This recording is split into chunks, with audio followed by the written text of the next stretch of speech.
Welcome to the podcast, Entrepreneur Perspectives, building and protecting your business one podcast at a time, a CastSource production.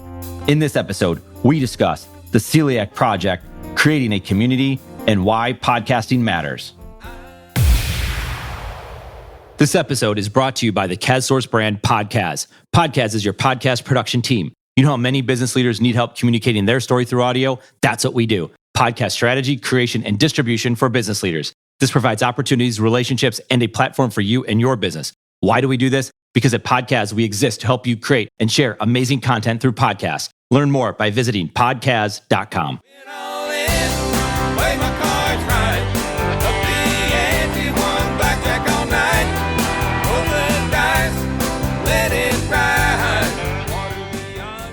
Our guest today is Michael Frolichstein. Michael is a leader of the Celiac Project that includes a documentary film and the Celiac Project Podcast. I came to learn about Michael and the amazing things he is doing for the celiac community through his podcast.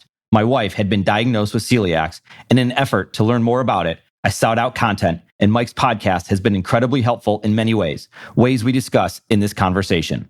While this episode gets into celiacs and gluten-free topics, it can apply to anyone going through any adversity or anyone looking to bring a community together or anyone looking to create content around a passion of their own. I also hope this episode can in some way create awareness around celiac disease. And of course, show off the amazing work Mike and his podcast partner, Cam Weiner, are doing with their podcast and their community leadership. I obviously have a lot of thoughts around celiacs and gluten-free topics that I wanted to talk through. Who better to do this with than a leader like Michael, who is a filmmaker, content producer, and business owner? I want to get into the story behind it. Like, you've got diagnosed, your daughter got diagnosed with celiacs. What is that? Like, what is your story behind it? Okay, so my story, to get into my story, it actually rolls back. So I was sick all my life. All my memories from my early teens on, I had things wrong with me. I had what they would call, when I was a kid, nervous stomach when I was growing up in school. And it turned into I had migraine headaches. I had behavioral issues that I think now I can see why I kind of had behavioral issues, but I also, due to actually a soccer ball to the head, I got epileptic seizures, and there were just a host of things, health issues that now tracing back where I got to be 40 and I went to doctor after doctor, which is a very common story with people with celiac, where there just hasn't been great understanding of celiac in our country. So finally, a doctor sat me down when I was 40. I changed doctors, just general practitioner, and it was really refreshing, Eric. She just listened to my whole sort of life story, like I'm telling you, how I was sick all my life and how people said I was just anxious and this and that. And then unbeknownst to me, she tested me for celiac, which I barely knew what it was. And it came back sort of off the charts. So I remember getting the call from a nurse as I was eating my last Quiznos sandwich that I ever ate, which was, do you know what celiac is? And I said, I think it has something to do with wheat or something. And then she told me how much my life was going to change. And so it was really this great day where I got an answer to where I was able to look back and say, oh, yeah, that's why all these health issues that I had. But the thing that struck me was, wow, all this took was a doctor just sitting and finally really listening to me and knowing what celiac was and being able to just, start me with a simple blood test. I eventually got the endoscopy, which is what they say is the gold standard to get a test to get a positive diagnosis. But it all seemed so simple. And there was this part of me that was sort of outraged that it took so long, that the simple blood test was something that was available. So I thought immediately, what can I do to raise awareness? Because I didn't want other people to sort of go through what I went through. So my training is as a filmmaker. I went to film school here in Chicago, and I decided to make a documentary, and it had some fits and starts, but eventually finished that, and it was well received. And I knew that I wanted to carry on there's only so much you can do with it's a 60-minute documentary. And there were topics, sort of the day-to-day living with celiac and all of that. And I wasn't able to obviously do that in that kind of film. So actually at a screening of the documentary locally in my hometown, met up with, I call him a young man because he's about half my age, Cam Weiner, who also had celiac. And it was sort of one of those things that was meant to happen because we had so many things in common. We actually had both worked for the same editorial house, like commercial editing house. He worked in the Santa Monica office and I worked in Chicago, not at the same time, but we both worked for this company that's somewhat, that's large by Chicago standards, but not some big international company. So we sat down and I knew I wanted to do something where, like I said, we could talk about different topics within dealing with celiac, living gluten-free. And we decided that we could talk forever. So we launched the podcast. It makes sense with like you have the documentary film and then you can extrapolate it out to all the different things that are happening, right, on a daily basis, which we'll get into, right? You just had an episode recently about a possible drug that's coming out with celiacs, and you can get on and talk about it. And you can talk about the before, the during, while it's happening, the after, and kind of go back and forth. And that's why I think podcasting is so incredible, is because you can have this thinking out process as you're talking, because that's what we do. When we think, we talk. We either talk to ourselves or we talk out loud or we talk to somebody else. It's important. I was telling you before we started, chatting here, recording, that my wife has celiacs. And as we're trying to learn about it, like you said, do you know anything about it? Well, it's something to do with wheat, right? You can't have pizza, you can't have bread anymore. But what does all this mean? And you're not feeling good. And there's this whole process. And you had said, like, there's this long journey. So for whatever reason we have 3 kids, and our third child, my wife wasn't feeling it in the second half of the pregnancy. And it was like food allergies, and went through this whole process of let's cut everything out, to a point where like, well, there's nothing left to eat. So what is going on here? And then it took multiple people. Finally, someone said, I want to test you for celiacs. And she went through the process. And I think there's 2 sides, you can explain it more, but there's these two tests. You have to have the gene for it and you have to test positive for it. And she nailed them both, right?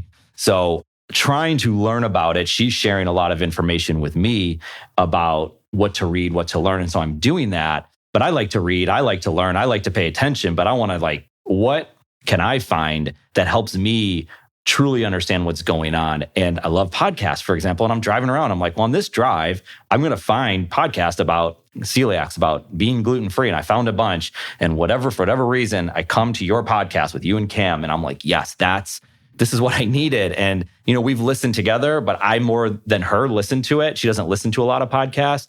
And I just have to say that it's so important to have this type of thing that you're creating, that if I was the only person to listen to it, it matters.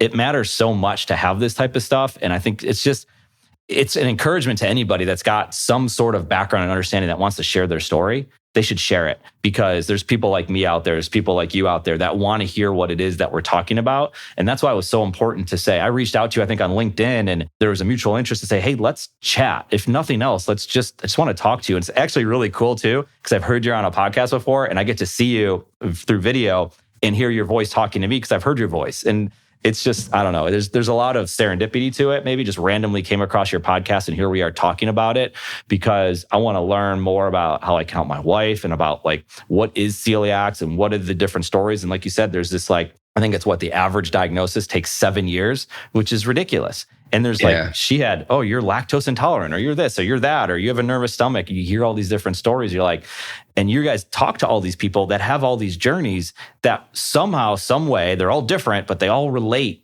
one way or another to someone else that may be going through it. And that someone else might not be someone who's got celiacs. It might be the spouse of that, or the father or the daughter of someone who's going through it, because I think we all experience it. When my kids are aware of this thing, and we go out, and you realize how most people are not. I'm not upset at them, but it's because it's in our house. It's in our life on a daily basis. Right. So many good points there. And it's really, I think you nailed on the whole reason, Eric, that I wanted to do this, is that it's a weird thing getting this diagnosis. So like you said, I think the general public don't understand what it is to have celiac. So it's become such a hip thing that a lot of people eat gluten-free. It's sort of a tricky thing. The gluten-free fad has been both a help and a hindrance to those of us with celiac. And I can tell you some of the ways, and I know you with your wife experienced some of this, where when gluten-free became big, obviously people want to show their love for people a lot of times through food. And when you're diagnosed, it's, for me at least, it was this lifting of, oh my gosh, I have lived with this for 30 some odd years, not knowing what was wrong. But then you're sort of put into this little box where now your life becomes somewhat restrictive, at least from a food standpoint.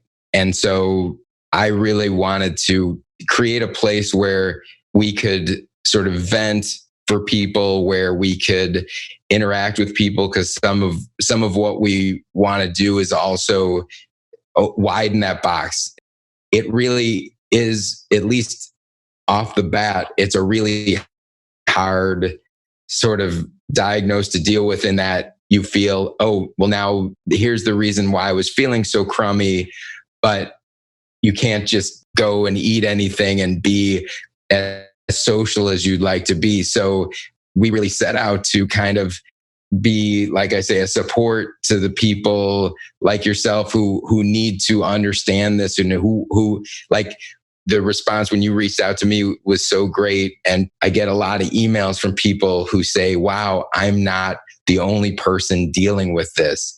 And please keep doing this because you're helping me. Like, I shared this with my dad. I was at a group. There's a GIG, or some people call it gig group in Chicago. And we got together and I was introduced, and a young woman said, oh, my dad listens to your podcast, and it's so he can understand my life better. And that's exactly what you're saying. And that's so meaningful to me that you take the time to do this so you can help, your wife navigate her life, and sort of hopefully get a little bit of an insight into, we try to be as transparent as we can about our lives, both Cam and I, and it can be really, really frustrating at times to live with this, Cam more than me, but both of us have had ongoing sort of health things that pop up.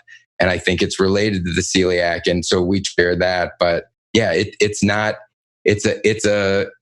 can be a hard road, and we just want to support as many people as we can and help sort of normalize their life in any way we can. Well, you came across this obstacle, right? This challenge, and it's not just an obstacle. I mean, it's a lifelong thing possibly that you're dealing with it now. And we all have things going on. We could be busy in our work. We could be busy whatever things that our family, whatever we're doing. But you and Cam created this thing, going back a little bit, what you said is that you're going to create something around this to create a community like you've been saying, and you've obviously done that and you continue to do it. It's not something that ends. It's something that you keep working on. My wife has had a similar experience because a lot of it had to do with, like I said before, it had to be food, right? It's some foods, you must be allergic to them. So she started learning. She's always, been interested in it, and really started learning what we put in our bodies, like to the next level, to the point where I'd look at her and say, you're the expert. What do you think? She's taught me so much in this. So she got, I don't know what you call, certificate of integrative health, and went through all that. So she's learning, she's studying. Cool. So she did that. She's continuing to learn. Now she's getting her master's in nutrition. But it's not that you would ever choose. It's not like she would ever choose. If she had the choice, she would not want celiacs, right? But she's got it. And she has continued, and it's not easy, but she goes on this path and she's getting her master's in nutrition. She's learning the science behind this. If nothing else, she's going to learn a lot from it, and she can help other people with it. I say that in the sense of not about her, more about what you guys are doing is you guys came across this challenge and you said, instead of just making it about myself, I think I can even help myself if I put good out into the world, right? It sounds cliche, but it's true. It's like, if I can go share this and I can help one person or many people, how awesome is that? Again, I know it sounds cliche, but that's why we do it, right? That's why you're putting Right. out this good stuff, is so you can have these different types of conversations. It's very rewarding because you know that you're going through a lot of stuff right now to deal with this, or you've gone through a lot of stuff. You're like, man, I just know I can help people out if I just voice what I think about this whole thing. And so I share that again with what my wife's doing. And I talked to her about that. I said, you would never have chosen this, but now that you're doing this, now you're getting this master's in nutrition. I watch you study, and the learning that you're taking in is more than you've ever learned in your entire life from any type of school, because it's so applicable to you, and it's applicable to other people. Because we go out to restaurants, for example, and we'll have a different experience at our restaurant. We're in Charlotte, North Carolina. And one week we'll go there, yes, gluten-free. You go back the next week, no, it's not gluten-free. Well, we were just here last week and they said it was. This whole thing, and it's hard. I get it. There's low unemployment, so you might not have the best staff. You might not be able to train the staff, but we're out there eating, and you're like, you could set yourselves back. I mean, based on stuff I've read, it's different for everybody. If you have celiacs, you could set yourself back 6 months or more by getting contaminated. And it's like, do people understand what we're dealing with? But more than anything else is you hitting this obstacle, and you and Cam hitting this obstacle and putting all this stuff out there now. And it's what's needed.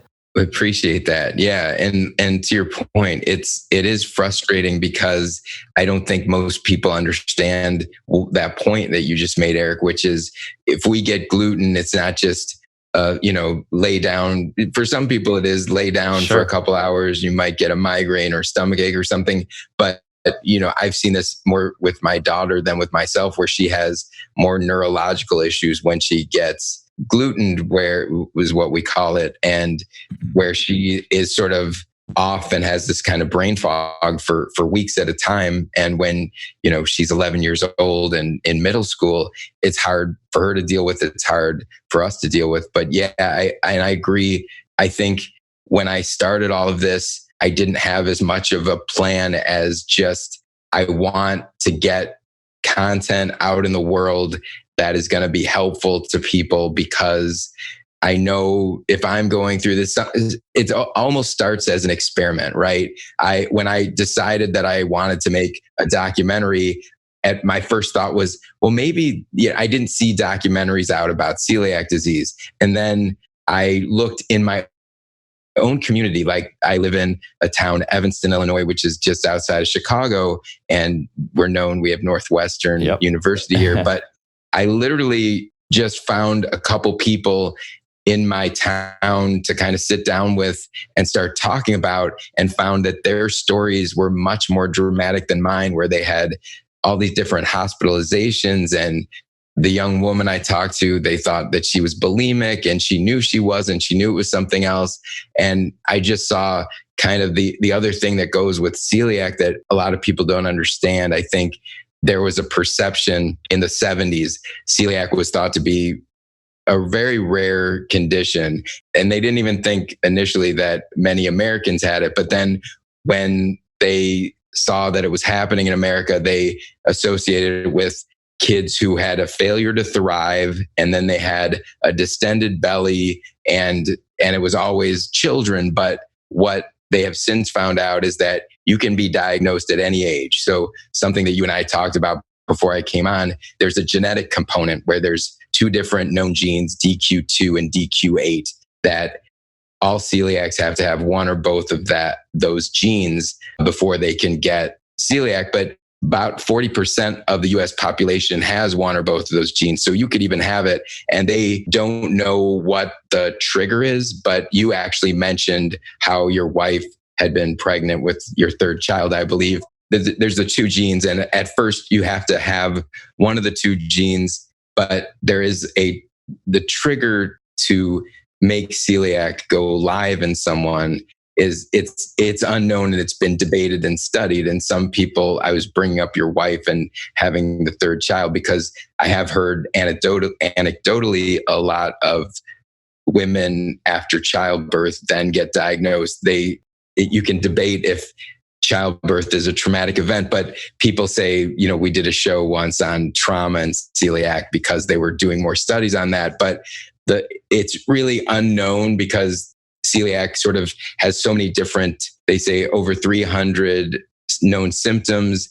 And like I said, it can really sort of turn on at any point in your life. So there's still about that. And it's such a mystery that I feel like that's another reason that we do the podcast, is to sort of break some of these, not only the stigmas, but that there's so much confusion, and also that so many people have a different life. Like I've met people who are completely active, do the most amazing stuff. We know a doctor who travels to third world countries with her celiac and does all these things. And then I know people who have very restrictive lives, and we're trying to speak to everybody because, like Cam and I say, there's sort of I feel like a continuum, like a spectrum of living with celiac. And because it also can go with other conditions, lives can be really hard, but we're also, like your wife, I'm so inspired. Like, it's great that she's, after her diagnosis, I'm guessing she's gone on and studied nutrition and done all these other things, because I'm sure she's finding, while we have a more restrictive diet, you can live just as good and healthy a life being gluten-free as if you ate gluten. So there's all these things we're trying to do, and hopefully create a community around it all where people don't feel so alone. There's a well-being about it. Like we see a lot of mental health is talked about in just, you name it, right? Anything that we do, people working and families and anything else, just the stress and the anxieties and all the stuff that people have going on. There's a lot being talked about on social media. And so it's great. At the same time, social media can cause a lot of that stuff. But I say that in the sense, if you have this podcast, if you have this type of content that's being put out there, this is the type of thing, like you said, other people are going through it and you can learn from them. You can talk to them. You can use it almost as a form of therapy.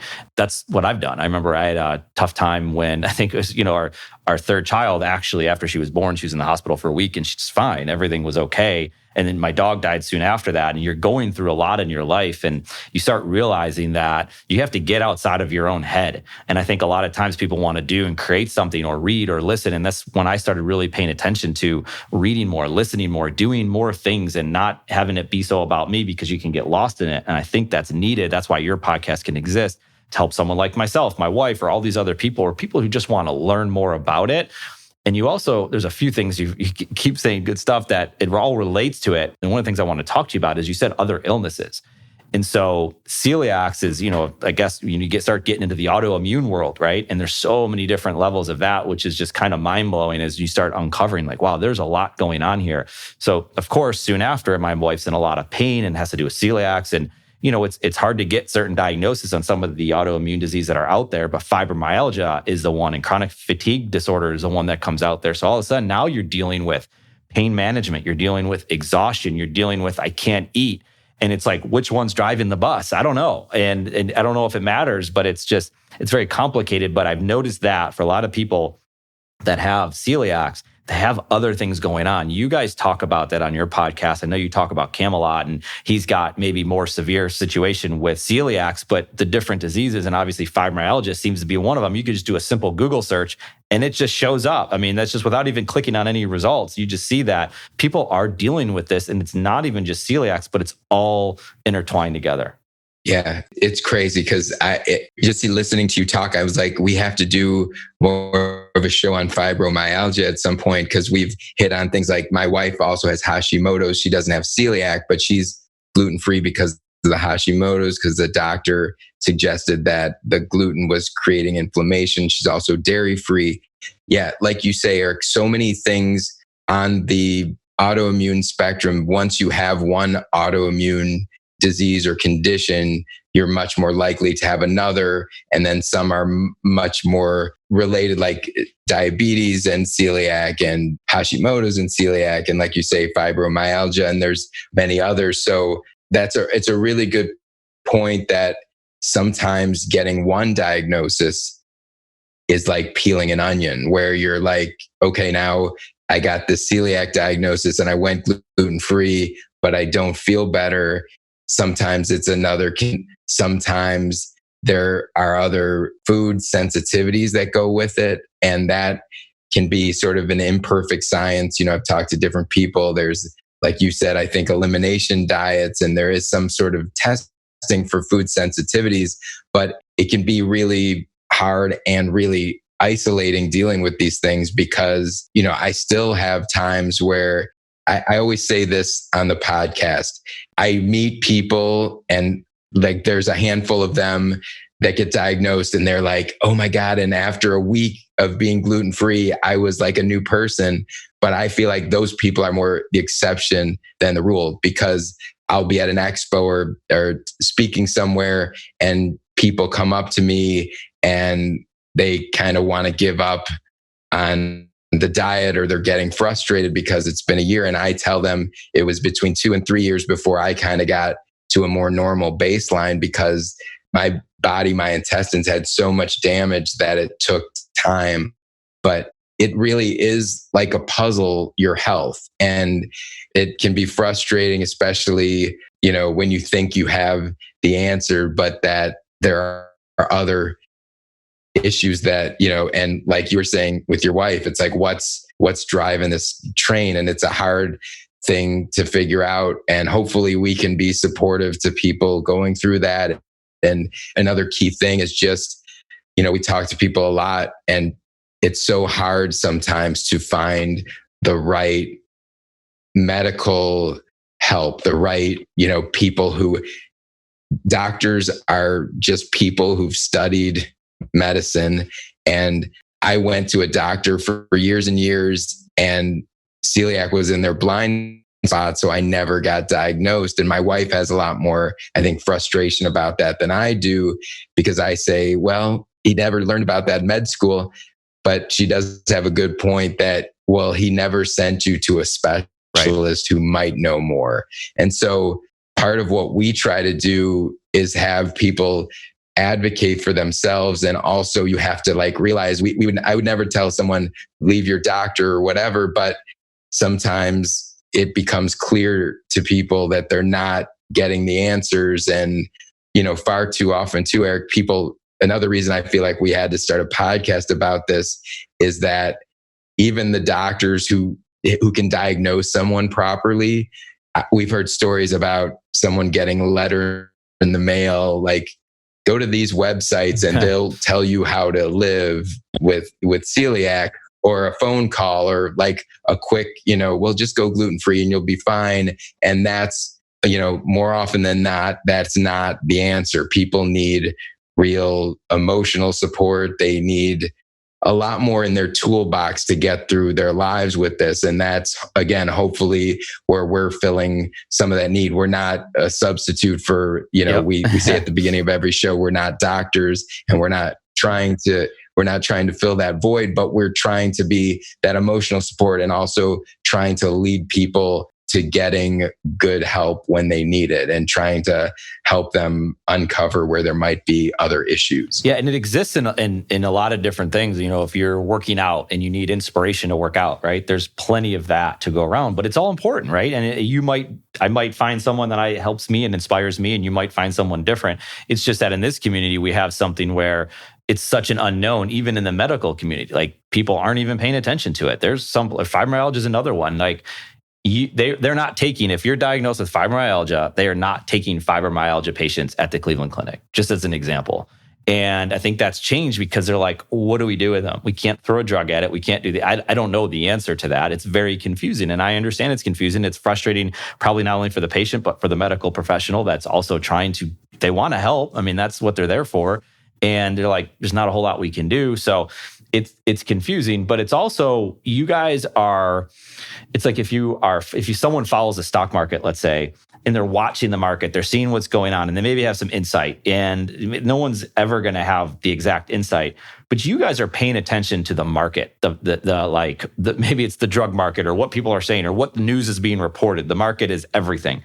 So you just had a podcast, I think it is this month or the end of October, and you're talking about this possible drug that's out there that's been looked at, and you talk about Northwestern. I think the doctor was at Northwestern. He's been looking at something along these lines for 30 years, which is just amazing that someone's stuck with it. And here we are, and it's getting closer, and it might never happen. I don't know. But you guys had a lot of stuff, and obviously we'll link to it so people can go listen to that podcast if they want to learn more, which I would encourage them to do. It's like 27 minutes, and it's worth it. Tell us a little bit about what you're seeing with that specific drug and kind of like what the outlook is. My brother, for example, is a biotech stock analyst. So he's always, if there's ever a question, I can send it to him and he can, hey, this is the reports, this is what the studies show. It's just that it's hard to know with the celiacs and fibromyalgia and all these different autoimmune disorders as to what possible drugs might be out there to help with it. But, on that a little bit. Right. Yeah. Thanks for bringing that up. It was a fun show to do because, Eric, so often we are looking at these drugs that are in certain phases and it just, suddenly ends because they found no measurable benefit above the placebo or something like that. And so to read about this, and I'll quickly, it's a drug that basically they're dealing in nanoparticles. And what's happening is what happens when you have celiac is that when gluten is introduced to your body, it sets off an autoimmune reaction where your body more or less attacks, like in your intestine, there's an attack. And what this does is the best way to put it is they were sort of putting this particle in a Trojan horse. And then when it goes in the body doesn't think that it's gluten. So, and turns off that response, that attack. And that's an oversimplification greatly of what happens. But why this was promising was, like you said, this doctor at Northwestern has been studying this for nearly 30 years. And at times I actually met someone recently who worked with him during some of this, and he was going to retire, but he didn't retire because he said, I'm so close. And finally sort of got to this testing stage where they found with the first main test that it was 80%, like that it cut down in inflammation 80%. And they had the group that took the placebo and they had the group that took the drug, but that was so much better than anything. This was before they could figure out the proper dosing and all of this. So as you say, there's a lot more that needs to be done before this is ready for the public, but it was the first promising sort of step forward, and why this is important not only to people with celiac, but they believe that this system with the nanoparticles and the Trojan horse, that could be the key to maybe all autoimmunity to like conditions like MS and even things like peanut allergy, where they could find the mechanisms to kind of turn all of these off. And a world without like MS and a world without peanut allergies, let alone celiac disease. I mean, what this could mean, again, we caution because they're still, testing, but they've put, I think, something like 420 million into it. The company, it's a Japanese company so they believe that this is the real deal. So it's something to keep up on. And it's, like I said, we have so many shows that we deal with.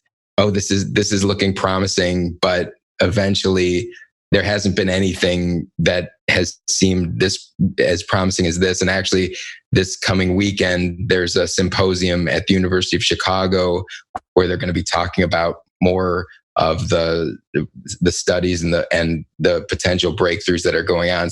So I'm trying to constantly feed myself with all the information I can, because something I said, I think on a recent show, it seems like a golden age for celiac research. And I think what happened was, it seemed like, 20 years ago, they started doing much more research on like the brain, right? And realizing the complexities and some of these issues like Alzheimer's and memory things they're finally starting to get somewhere because they realized it's an issue. And I think with celiac, it took time for pharmaceutical companies and others to come to the table because they saw, well, what's in it for us?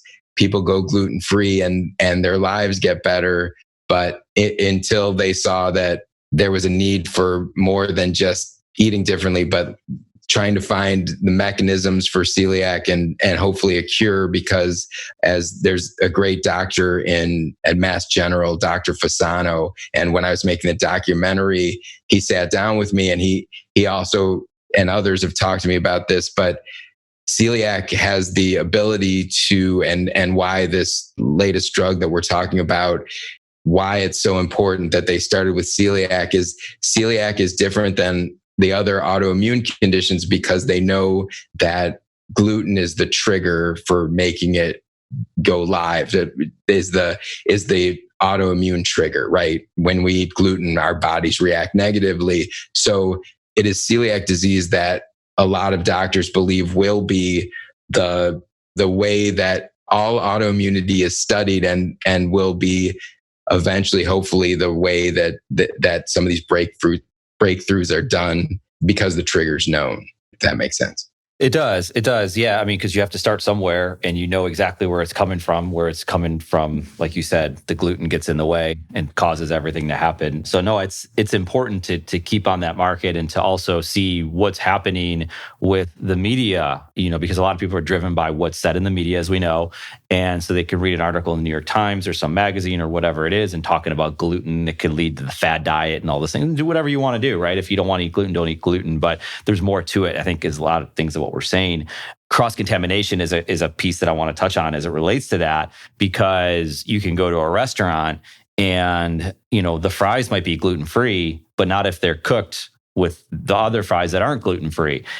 Or if you use the same spatula to flip over the veggie burger that's gluten-free with the burger that's not. So it's like, and no one would ever know about it because it's behind the scene. And that's a big frustrating part. And you can know, you're like, I've just been if someone's gluten-free, my wife, she'd be like, I've just been contaminated because you just don't feel right. I got this rash or something's going on. Why is that happening? And then I think they did a study, but the study was so minor, but they put it out there. And it's not that the study's bad, because you want them to do these studies. You want them thinking, you want people who's them. You want people in this thinking about, what does this mean? But you can't just throw well, that's the definitive answer, right? That's just one minor study. So can we figure out the cross-contamination piece? But you had a podcast about that. And I think cross-contamination is used whether you go to a restaurant or you go to a friend's house for dinner and they put it in the same frying pan that they cooked all the other food in. They didn't realize, no, your food's gluten-free. Actually, it's not, because it's now been contaminated with the cross-contamination. So touch on the cross-contamination piece for a bit, going back to that podcast. Yeah, good question. The cross-contamination is, I think, the thing that creates so much confusion in the world. It's like what I was saying, I think, before we came on. When I got diagnosed, family members, everybody wants to cook for me. And I said, no, it's not as easy as you think. It's not. and the reason, like you said, Eric, is because, when you're diagnosed with this, we're generally taught, and now there's been some questioning of this, but I still fully believe you need to get a new toaster. You need certain materials, because gluten is very sticky. Gluten gets really stuck on grill plates and all these other things. So when we go out, people can't just go out, order a burger and take the bun off the burger, because the burger is then going to have gluten particles on it. Is the same reason if you order a salad, and I've heard hundreds of people tell me that they got a salad and they said, I can't have this, it has croutons, you need to make me a new salad. And then they bring the salad back and they get to the bottom and they're crouton crumbs, and they said, well, I needed a new salad, and they said, we just took them off.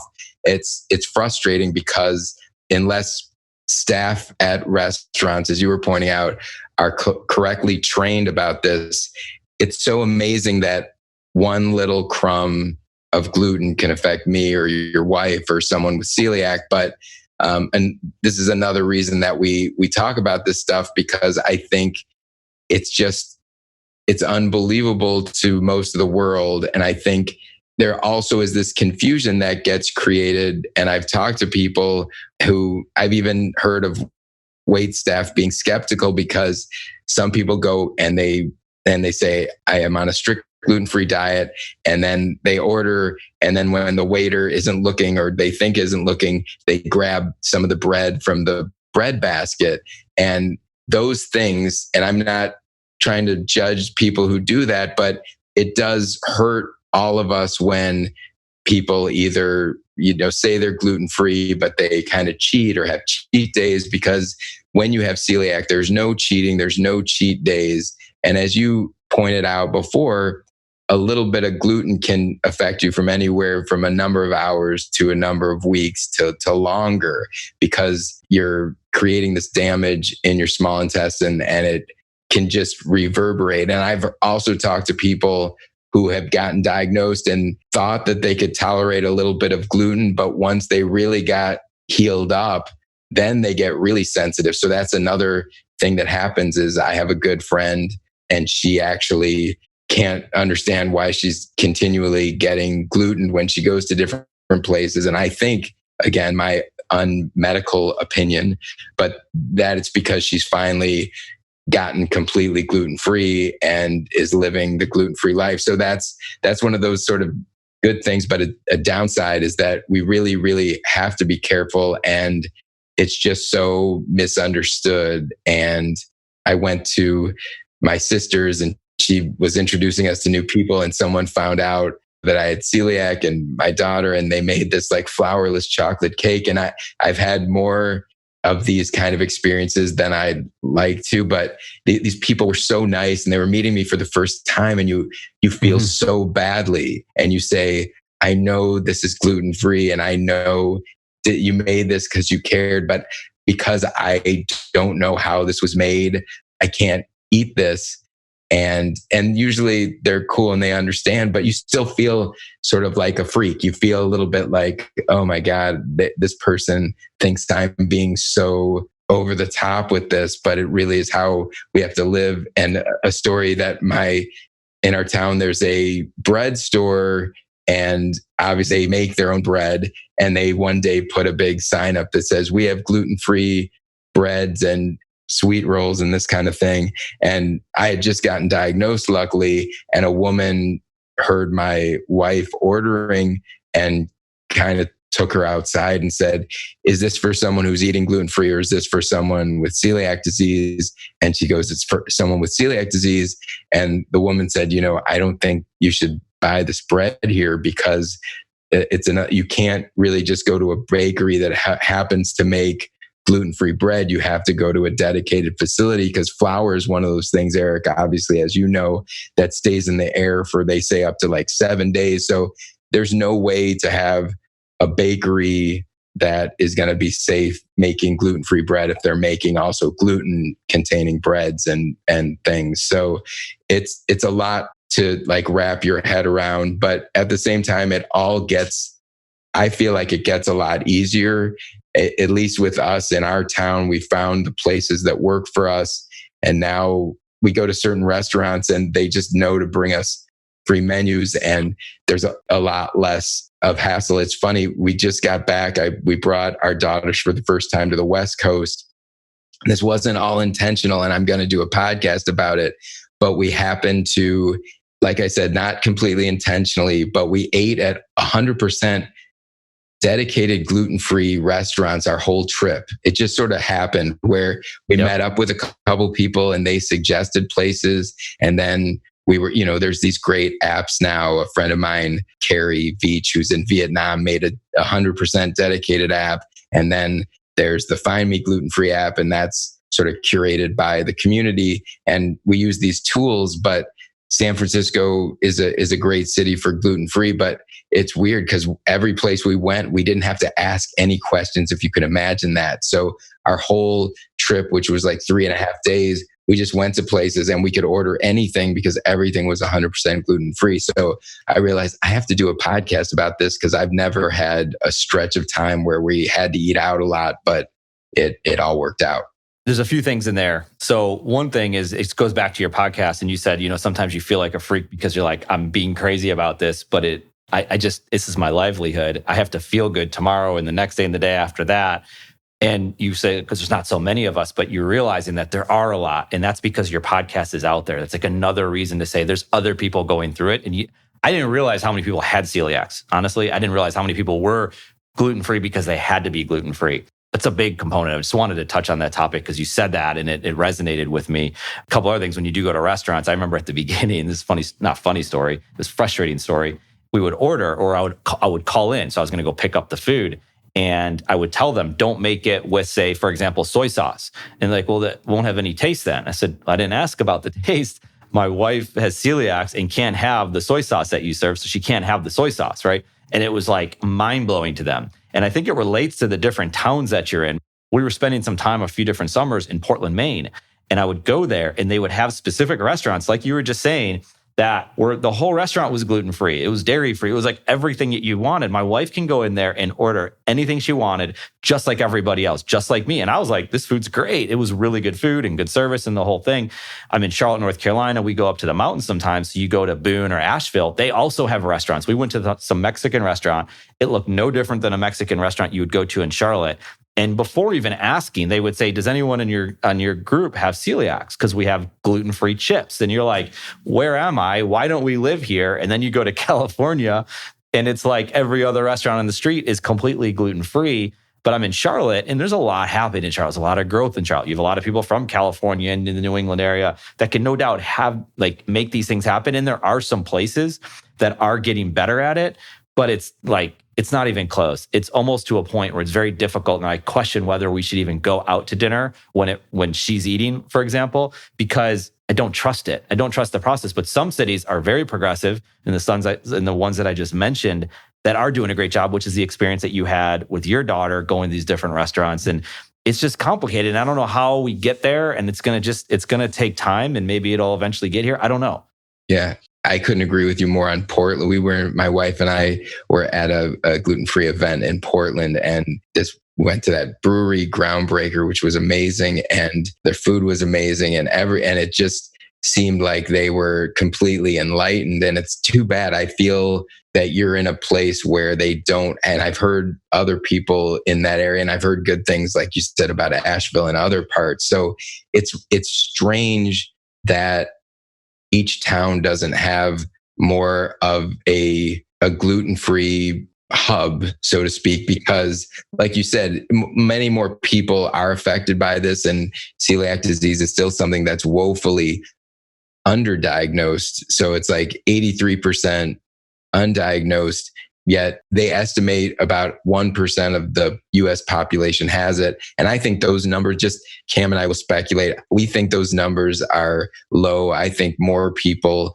possibly have celiac, again, not as a doctor, just saying that, just from, I feel like I'm a magnet. Like I just go out and I meet people, and everybody I meet either has it or has an aunt or a kid or something like that. So, but yeah, it's troubling. And I don't know what the answer is, Eric. I don't know how, other than like when you go to places and they think they know how to do gluten-free. It's like when you were telling the story about the place and you said, don't use soy sauce, and it blew their minds. I always think like to bring in like a bottle of gluten-free soy sauce and say, she can eat this, or, and sometimes I've heard stories where people have said to me, we had a place in our area and they didn't get it, but then, we stopped eating there because one of us got diagnosed, and then they felt badly. And then I have heard stories of places that completely made a gluten-free section of their kitchen. And because places want your business. And I've always said this too, once you've done right by someone with celiac disease, you have someone for life. And funny enough, there's not a ton of places in our own town that are gluten-free, but in like neighboring towns. So like our date night now sometimes is like a 35-minute drive, because we know this one particular place is going to do right by us. And, it's worth the extra effort to get there. But we wish there were more places in our own town like you, so you didn't have to always like try to figure out, because it takes away so much of the spontaneity, as you know. It's like people back in the day, it's like whatever you're doing, and you can't just like say to a friend, oh, let's go run over there and grab a burger. Life gets a lot more, there's a lot more planning that's involved. And so absolutely, it can be very isolating. And again, that brings back to why we do the podcast and why we try to celebrate the places that do gluten-free so well and all of that, because I really do hope for a time and a place where people like your wife and everybody with celiac can just have a more normal existence and not have to think, 2-3 steps ahead whenever they're moving and traveling and all this stuff. That's right. And sometimes it's those restaurants or those places that think, but they're not sure. So they check on it. That's like, oh, wait a second. It's kind of, to me, it's a yes or a no. So I can know, I went to a place once and I just asked, because it's like, maybe I'm just grabbing some food, but I'm like, oh, this food's pretty good. I wonder if they have gluten-free. So I'll ask them and they'll look at me like I'm crazy. And they're like, what's that? They didn't even know. It's like, okay, well, I know not to bring my wife here. But, or it's oh, absolutely. And here's what we can do. And then they're like, the answer is just, they understand it. There's still issues, right? Because you could have a chef that isn't familiar with it, or someone else gets involved, or the waiter gets involved because the waiter's the one putting the bread on the plate. Like, no, you weren't supposed to put the bread there. Take the bread off. Well, it's over now. It's just been contaminated. But it's not funny. It's just, I guess when you're in it, sometimes you have to laugh, because if you can't laugh, you're going to cry maybe. But it's a tough situation. And obviously with your daughter having it, it's a whole nother level, because now you're going to school, and you said peanut allergies before. That's obviously the big one that you always hear about. If your kids happen to be in a peanut allergy class and no one can bring, and everyone's very understanding of it. This one's different, right? Because you hear the stories about peanuts, and that's been around for a while. This one's different. So they show up and they go to a birthday party. Well, they can't have the birthday party. And I think you and Cam were talking about this. You could go to a company event, or you could go to a kid could go to a birthday party, and they're like, they have to bring their own food, and they immediately feel, like you said before, like a freak, like an outcast, like someone different, but they're not. It's just something small. And there are a lot of people out there, but it's easy for you to say, easy for me to say, or even for my wife to say, to tell that to a child. It's just totally different, because other kids aren't thinking that. They're not listening to your podcast. They're just going to say that, why do you have your own cupcakes? That's weird. Why would you do that? And there's a whole mental component now that you're dealing with of being that. So I can't imagine that it's easy being a father of someone of your child that has celiacs. Yeah, it's challenging. And I think, to your point about the peanut thing, people, they associate the anaphylactic shock with peanuts. And so it's like, and EpiPens and all of that. So I think that is sort of burned into people's minds. And because we don't necessarily have that same, there are anaphylactic people. I just actually got an email from someone who gets anaphylactic celiac, which is very rare. And there are people who have anaphylactic wheat allergies, but more rare than peanut allergies. So yeah, it just goes that we have to just keep educating people. And another point, like you're saying, it's like going to restaurants. I used to say I had a gluten allergy because I felt like nobody even knew what celiac disease was.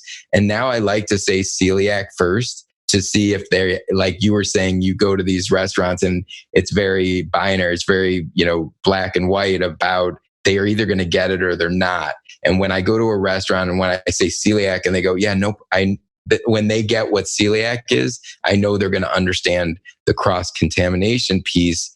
And if I say celiac and they kind of look strange, I go, okay, first red flag. And then I can talk about it's a gluten thing, and then usually grab a manager if they have no idea. But yeah, you're usually bolting for the door if they kind of give you that kind of, I have no idea what that is. But yeah, we still have a ways to go. But I do feel like I was diagnosed, just over 10 years ago. And I feel like things have gotten better. There's still ways to go, but I think it's certainly a lot easier to eat out and navigate than when many more products in the grocery store and that kind of thing. It keeps getting better, like you said, because you have this community that you've continued to build, and you said putting content out there. I mean, I'm obviously a big believer in it. I built a company that I started with content. It became a marketing company because we like to help other businesses create content, tell the story. But it doesn't have to be like if you're a lawyer, you don't have to talk about the law. You could talk about whatever your interest is. You can talk about the cause that you believe in. You can talk about the history of the town that you live in. There's so many different things. You could talk about your favorite sports team. There's so many ways to do it. And because at the end of the day, really, you're just then going to have conversations or new opportunities that you can have with people. When you say that, putting content out there, and as someone who's in obviously creating videos or creating movies in production, let's say, do you see it as important because you said before, like you like to listen and pay attention to what other things are going on. You like sports, you like business, you like all these different things. Do you think it's important? Do you think it's a way to brand, whether it's yourself or your business or your own brand, to say, I need to be putting more content out there? I'm just curious, from someone with your background who's done podcasting, who's in video production, to say how important it is to share content. And content could be in many different things. It could be a presentation. It could be a podcast. It could be a blog. It could be there's so many different pictures and videos or whatever it could be. What is your take in all of this? A lot of obviously segued off into this world of like talking about content because you're doing it, you're living it, you've been living it. What's it to you?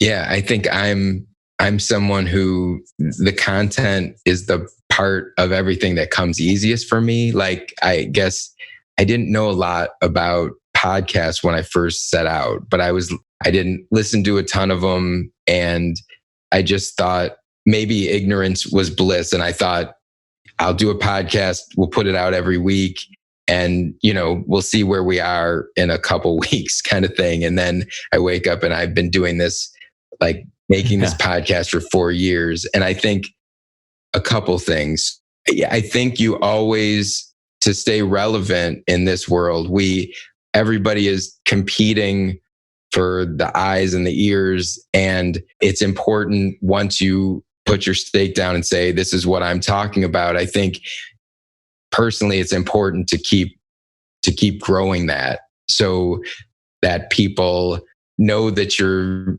there and that you're gonna still be there. But that's the sort of the challenges I think as we're facing as we're about to hit the 200th episode. And something that I didn't bring up that I thought was really important. The reason why I wanted to go into and do a podcast about this is that I think generally there's sometimes a stigma, men talking about their health. Men will talk about sports and men will talk about business a lot, but we wanted to be a voice out there where we wanted to destigmatize talking about health issues, because I think there's a lot of women in our community that are talking about stuff. And I think that they're all great. I have most of my friends in this community. I have tons of both female and male friends. And I thought there is something missing here where I want men to feel okay talking about their health. And I think that's often something that we as men don't do well and feel uncomfortable about. So I wanted to do content that was for everybody, but maybe also had a male perspective. And something I've picked up, like, I'm glad that you connected with what we do, because I do feel like we have a pretty male perspective. And like I say, I think I don't know what percentage of our fans are male or female, and it doesn't frankly matter to me at all, just so what the content we're doing, that it's landing with people. And it seems to be from great feedback we get. So yeah, I think that creating content is really important, that you keep repeating, but that you also find ways to build and expand and also come up with new strategies so that you're not stale with what you're putting out there. And that's, I think all creators have that challenge. It's like, I have video projects that I'm looking into, and it's sort of like trying to figure out where my best return on investment is going to be with everything. This is like we want to keep doing the stuff that we are doing, and we want to build in new stuff. And at times I think I get overwhelmed because there's so many different projects that I want to do. There's so many things that we can build on. And it's like, when to keep things the same. I think that's the big challenge I find as a content creator, is when to change, when to keep things the same, when to add in new things. Like we talk about, our podcast happens to be audio. I'm an editor, and that's sort of my background. And I edit my podcast. I think and that's a personal choice. And I always felt like that's the way it should be. But we want to add video components to things, and that makes editing harder and all these things. So there's always stuff to kind of like, there's pros and cons to changing things. But yeah, you have to find ways to grow and evolve. And hopefully we're doing that. And I hope I answered your question there. You did, and you said a lot of things, just innovating, right? It just continues to innovate. You continue to think through things. I mean, that's why I like having these kind of conversations with you is I get to think through things. I get to ask questions, and I hope that anyone that might listen to it would come away learning something for themselves or whatever they might have wanted to get out of it. There's just a lot that you take from whatever kind of content that you're creating.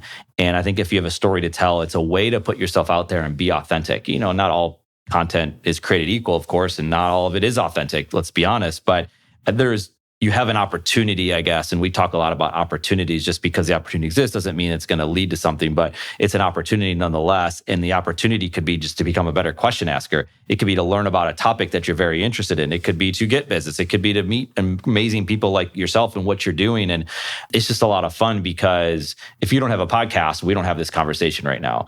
You have the podcast, you happen to be on LinkedIn. It's very easy for me to send you a message. Maybe it's not easy. It sounds easy. You send the message and then, some time goes by and next thing you know is we are having a conversation, but that's okay. And that's the way it should be. And you continue to innovate, and who knows what that means, and who knows what new ideas I might have off of this, or vice versa. You talked about you want to have a podcast maybe about fibromyalgia. There's so many different ways you can go with it, which is a problem because in a creator, you just have ideas, and you have to execute on some ideas, and some ideas aren't good, and creatives have to be okay with that's not a good idea. We tried it, didn't work. Let's move on. And anyway, no, I think it's right. It's an interesting question to ask, especially someone with what you're doing and leading a cause. And we talk to different people leading causes, and there's entrepreneurs, cause leaders, people who really believe in something, whatever that might be. They have a lot of passion for what they do, and it doesn't feel like work having a conversation. We might be at work, we might be doing work, but it's just talking. And it doesn't have to be podcasts, like you said, be video or blog or all these different things. It's important though. And I think content's it's the beginning of it all. And you get to understand the message because I could listen to it and I could say, no, I disagree with him and I don't want to talk to him. And that's okay too, right? Because then it saves everybody time when you do that. But now I really get to understand it more and have a frame of reference. And when I do talk, we can kind of we're not starting at ground zero. We're already kind of moved around a little bit. So, I mean, you knew I had an interest in Cleveland sports, for example, with my father being there for the Cleveland Indians, all those years. But anyway, I appreciate your time and, like I said, your passion and the fact that you are creating this stuff. I think it's important. I would encourage anybody who's got any interest in learning more about gluten and celiacs and just all the different things that you talk about to check out your podcast. But I mean, you might have other things to add. I don't want to let you go with that. But one thing I do want to ask is if people do want to check out your podcast, how do they do that? How do they learn about you and all that? Okay. And thank you. It's been wonderful talking to you, Eric. And I appreciate, this is the greatest thing for me is making these connections. The people like you that I've met from doing this is the best part for me. But yeah, you can find everything about the Celiac Project at celiacproject.com. You can find, we're on Facebook. The podcast is everywhere you find a podcast. So iTunes, Google Play, we're on Stitcher, we're on Spotify, and anywhere that you find your podcast. And if someone is looking for my podcast somewhere and they find that it's not there, let me know. But yeah, you can find us. The hub is celiacproject.com, and everything else, Twitter, all that, you can find us there. It's awesome. Yeah, I listen to it. I've listened to Apple Podcasts and Spotify for whatever reason. I like listening to it there. And yeah, it's like you said, it is everywhere and it is important. I would encourage you to check it out. But it has been awesome chatting with you, Mike. And I hope we can stay in touch and continue to learn about what you're doing. I've never met Cam before, but I've listened to him quite a bit on your podcast. Say hello to him for me if you would. And thank him for what he does as well. Because it's, like I said, it's very important. Thank you, Eric. It's been wonderful talking to you and keep up all your great work. Yeah, we'll definitely stay in touch. Appreciate it. One of the best things about CADSource is having the content platform that gives us the opportunity to chat with amazing people like Michael Frolichstein, and then having the ability to bring the content to you through our podcast platform. If you want to learn more about Michael and the Celiac Project, you can find the podcast on all podcast platforms. If you want to connect with me, you can find me on LinkedIn or contact me on Twitter at Eric_Kaz. Thank you for listening to our CADSource podcast, Entrepreneur Perspectives, building and protecting your business one podcast at a time. Until next time, we're out of here. Went all in, played my cards right. Up the ante, won blackjack all night. Roll the dice, let it ride. Water the odds, I got stayed. This episode is brought to you by the CADSource brand Podcast. Podcast is your podcast production team. You know how many business leaders need help communicating their story through audio? That's what we do. Podcast strategy, creation, and distribution for business leaders. This provides opportunities, relationships, and a platform for you and your business. Why do we do this? Because at Podcast, we exist to help you create and share amazing content through podcasts. Learn more by visiting podcast.com.